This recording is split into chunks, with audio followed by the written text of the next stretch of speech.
और अब टीवी पर खबर सुनते हैं, टीवी पर खबर आ रही है कि इमरान खान डीजीआईएसआई के लिए पैनल बनाकर उनके इंटरव्यूज करेंगे।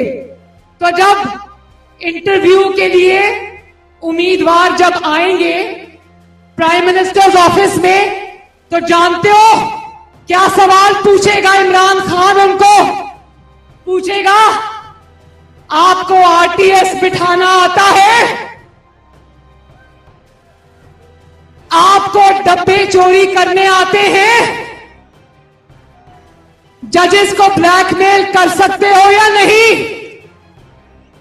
चेयरमैन सेनेट के इलेक्शन के लिए मेरे 33 अरकान को 60 अरकान में बदल सकते हो या नहीं?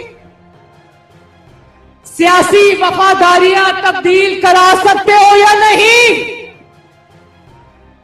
राना सनाउल्लाह जैसे शख्स पर हेरोइन का मुकदमा डाल सकते हो या नहीं?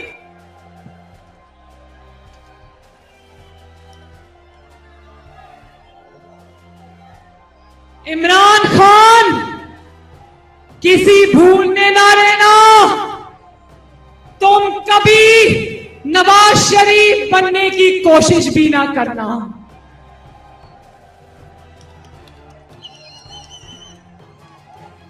फैसलाबाद वालों, शेर की खाल पहनने से कोई गीदड़ शेर नहीं बन जाया करता।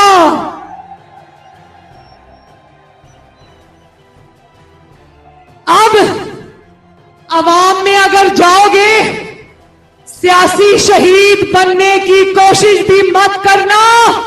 YouTube पर गूगली न्यूज देखने के लिए youtube.com की सर्च बार में गूगली न्यूज टीवी टाइप करें। गूगली न्यूज के पेज पर सुर्ख रंग के सब्सक्रिप्शन वाले बटन पर क्लिक करना ना भूलिए। YouTube पेज पर अपलोड होने वाली वीडियो से बाखबर रहने के लिए बेल आइकन पर क्लिक कीजिए। आपको हर नई वीडियो के बारे में नोटिफिकेशन मौसूल हो जाएगा।